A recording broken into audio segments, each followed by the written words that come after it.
I would also like to commend the outstanding contribution made by the Institute to promote scholarship and understanding about issues concerning international peace and security.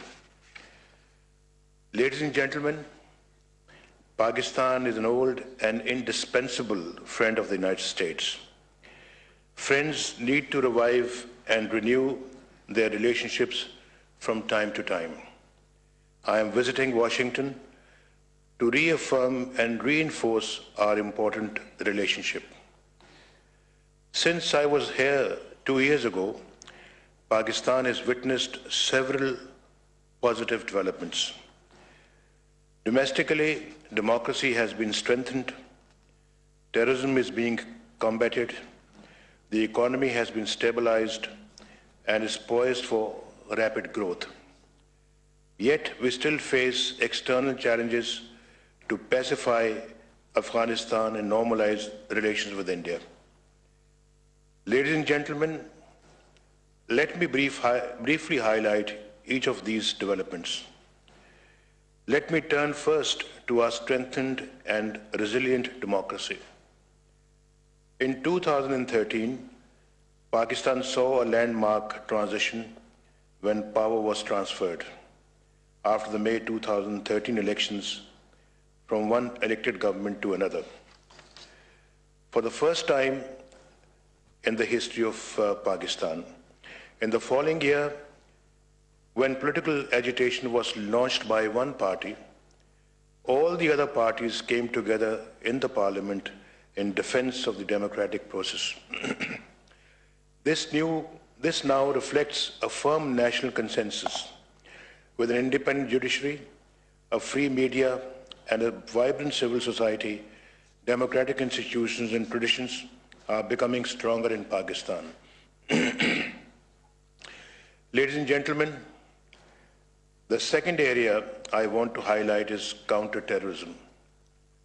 When my government was elected, it faced a formidable internal security challenge. Pakistan had lost 50,000 civilians to terrorist attacks emanating from multiple sources, and violence was on the rise. 2 years later, we have turned the tide against terrorism in Pakistan. We made a strategic choice to eliminate all terrorist groups through a comprehensive strategy involving forceful law enforcement actions and targeted military operations. This is as much a moral obligation as a security imperative. We have done it in our own national interest, not at the behest of others. Our military operation Zarb-e-Azb, launched in June 2014, the largest anywhere in the world, has produced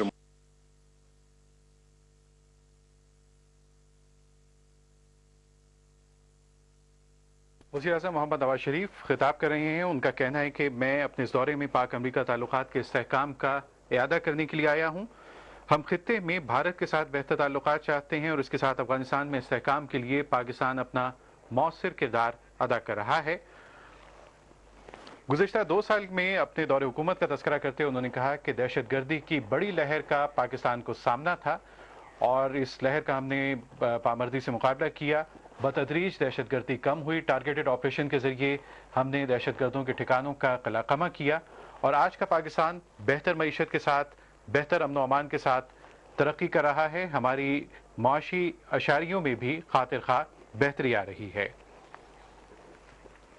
वज़ीर-ए-आज़म मोहम्मद नवाज शरीफ ने पाकिस्तान में जमहूरी इक़्तिदार के हवाले से कहा कि 2013 में पुरअमन इंतकाल इक़्तिदार के बाइस उनकी हुकूमत ने जब इक़्तिदार संभाला तो उस वक्त बहुत से चैलेंजेस का सामना था और इन चैलेंजेस का मुकाबला करते हुए दहशतगर्दी के महाज पर, माशी महाज पर पाकिस्तान ने मुतादिद कामयाबियाँ हासिल की। तकरीर के आगाज़ में वज़ीर-ए-आज़म ने नैन्सी लिंडबर्ग, जो प्रेसिडेंट USIP हैं, उनका खैर मकदम किया, उनका शुक्रिया अदा किया जिन्होंने उन्हें मदऊ किया इस प्लेटफॉर्म पर खिताब करने के लिए।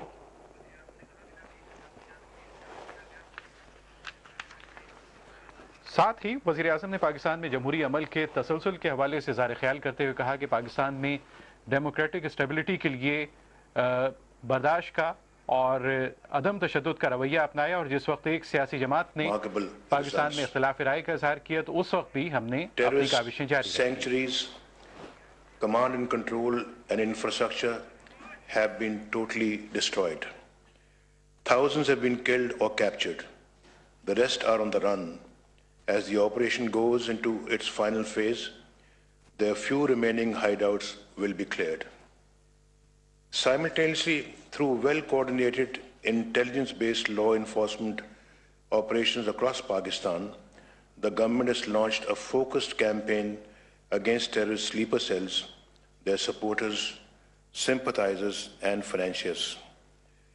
Following the horrendous and cowardly attack on a school in Peshawar last December, the entire country united to fight the evil of terrorism. We devised a comprehensive national action plan to fight terrorism through a multi-pronged strategy, combining military action, law enforcement operations, choking terrorist financing, and countering the extremist narrative. Our strategy has produced impressive results. The past year has seen the lowest number of terrorist attacks and suicide bombings since 2007. This significant improvement in the security situation could not have been possible without the resolve of the people, parliamentary consensus, and the dedication and sacrifice of our security forces, all of who came together to counter and confront this menace. The bravery of 14-year-old Etazaz Hassan of Hangu, who sacrificed his life to save his fellow students, and the extraordinary tenacity of Malala Yousafzai has inspired the entire nation to rise against this scourge. Hundreds of such stories of heroism have been written in blood and tears, and the blood that has been shed has only strengthened our national resolve to fight until the last terrorist is eliminated. We must acknowledge, however, that radicalization emerges from multiple sources. We need to address not only the symptoms of radicalization, but also its root causes, which are often to be found in political or social alienation and exclusion, as well as extreme poverty. Identifying terrorism with a specific culture or group is disingenuous.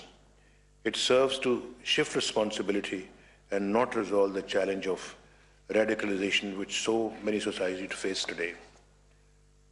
Ladies and gentlemen, the third positive I now want to talk about is Pakistan's economy. As a result of bold economic reforms, my government has achieved significant improvement in all major economic indicators. Pakistan's GDP growth rate has increased from an average of around 3% over the past 7 years to 4.4%. Last year, it was 4.4% and is expected to be at least 5% this year. We have reduced the budget deficit and contained inflation to the lowest level in the past 2 decades by reducing wasteful expenditure. The Karachi Stock Exchange has performed better than most of the world's stock markets. Pakistan's economic upturn is now acknowledged worldwide. Bloomberg has described Pakistan as the best undiscovered frontier market. Morgan Stanley has predicted that the economic rise of Pakistan is only a matter of time. Both Moody and Standard & Poor have upgraded Pakistan's credit rating to positive. With a young and vibrant population of 200 million, a middle class larger than other South Asian countries, growing consumer demand, as well as a stable economy and improved security, Pakistan today offers enormous opportunities for profitable investment and trade. Ladies and gentlemen, one of the key pillars of my government's policy is to encourage regional integration and connectivity. This is where Pakistan and its neighbors have the biggest opportunity to reap the dividends of peace. The most promising element of this policy is the recently launched China-Pakistan Economic Corridor. This concept embraces a package of multiple infrastructure and development projects. The China-Pakistan Economic Corridor will not be confined to China and Pakistan. Both countries will welcome the participation of public and private companies from other countries, including the United States of America. Simultaneously, Pakistan is promoting other regional energy and infrastructure projects, including the Turkmenistan, Afghanistan, Pakistan, India gas pipeline project, Central Asia, South Asia 1000 electricity project, the Kunar power project and Turkham Jalalabad road project. Ladies and gentlemen, we recognize that economic growth will be meaningful and sustainable if accompanied by social and human development. My government will allocate larger resources to health, education, technology, and training to equip our people to fully participate and benefit from Pakistan's rapid growth. Recognizing the women, especially young girls, hold the key to reaping the demographic dividend, we have introduced numerous initiatives for enhanced economic participation and political empowerment of women and girls in Pakistan. We are committed to provide our women greater access to education, economic resources, skill development, and employment opportunities to enable them to rightfully become equal partners in our economic development. In this context, we welcome the Obama administration's initiative, Let Girls Learn, that will enhance cooperation in this important sector between the United States and Pakistan. We remain committed to providing all segments of society, in particular religious minorities, equal opportunities to benefit from the fruits of economic growth. Ladies and gentlemen, a guiding precept of Pakistan's founder Quaid-e-Azam, Muhammad Ali Jinnah, was peace within and peace without. My government foreign policy is guided by the principles peace for development and peaceful neighborhood. Peace with our neighbors will enhance our domestic security and economic growth and development. One of the first steps that I took after assuming office was to send a message of peace and cooperation to all our immediate neighbors, including Afghanistan and India. More recently, the security environment in Afghanistan has deteriorated. Pakistan condemns all terrorist violence in Afghanistan. There are two paths to peace in Afghanistan.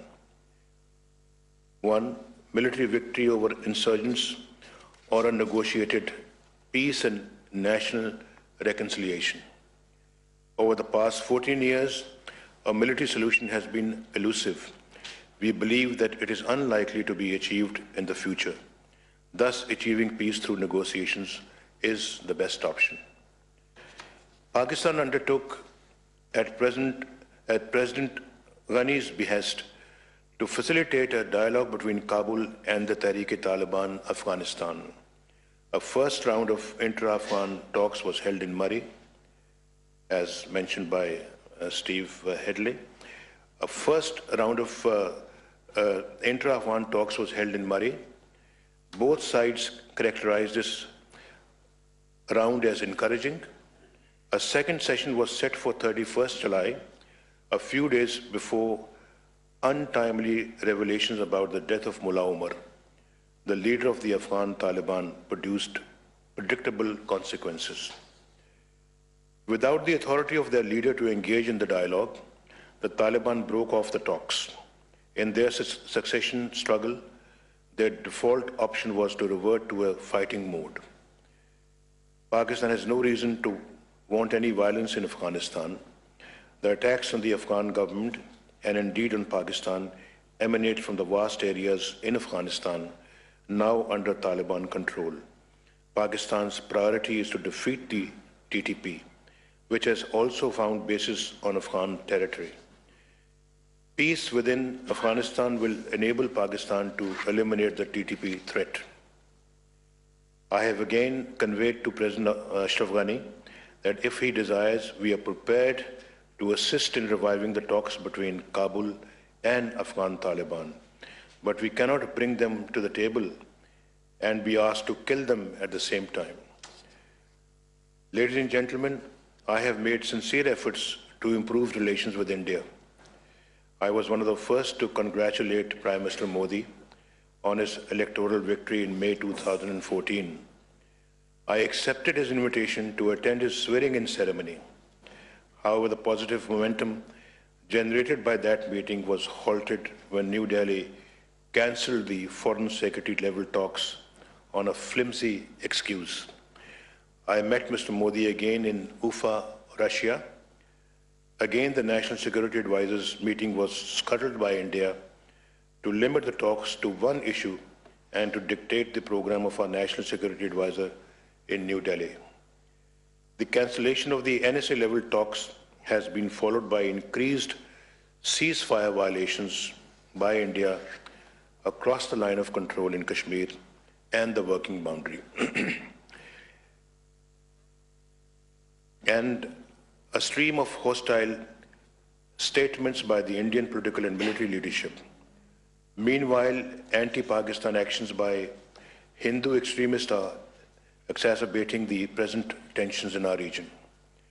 In my address to the United Nations General Assembly last month, I proposed a new peace initiative comprising 4 specific and feasible steps that could serve as the basis for progress towards normalization. Unfortunately, India's response was not positive. While refusing dialogue, India is engaged in a major arms buildup, regrettably with the active assistance of several powers. It has adopted dangerous military doctrines. This will compel Pakistan to take several countermeasures to preserve credible deterrence. A normal and stable relationship between Pakistan and India can be built by adherence to the principles of the UN Charter, especially the principle of sovereignty, equality of states and non-interference in their internal affairs, and the right of peoples to self-determination. There is no alternative for the two countries but to resume a comprehensive dialogue to resolve all outstanding issues, including the core issue of Jammu and Kashmir. Ladies and gentlemen, Pakistan is fully committed to the objectives of non-proliferation and disarmament.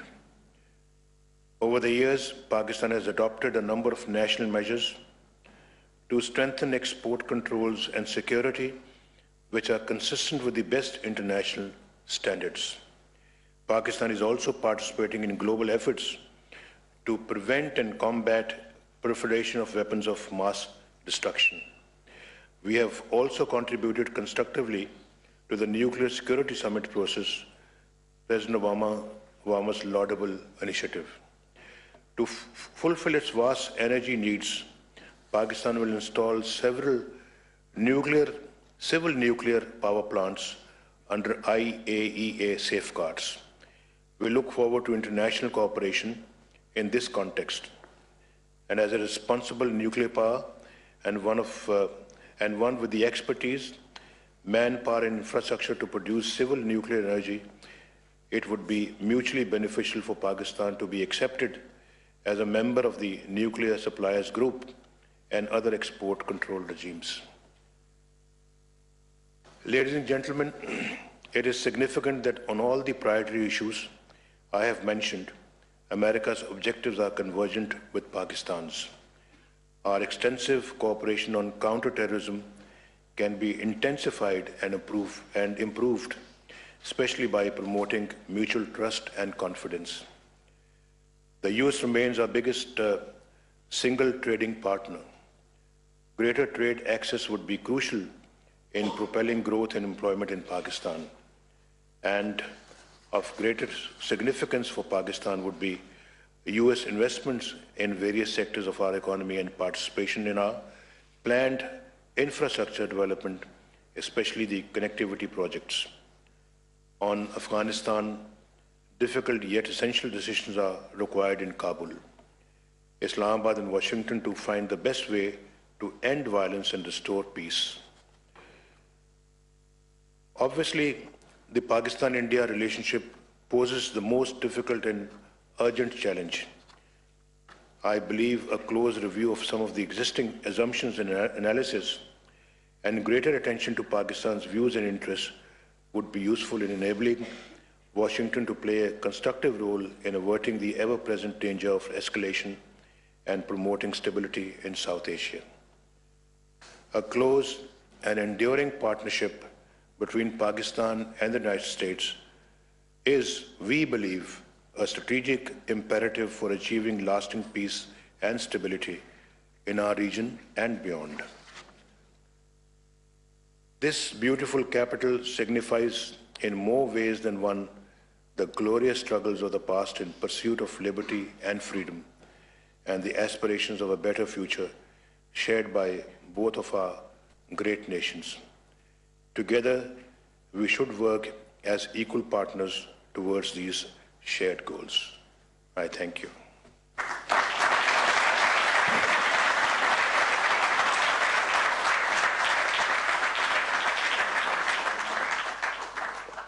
Prime Minister, I want to really express our appreciation once again for your joining us here today, underscore, I believe, our joint commitment to constructive dialogue and the kind of dialogue that can lead to mutual understanding as opposed to outbursts that we regret. And I'd like to present you with a small token of appreciation for your visit today and a memento of your visit to United States Institute of Peace. Thank you very much. Thank you very much.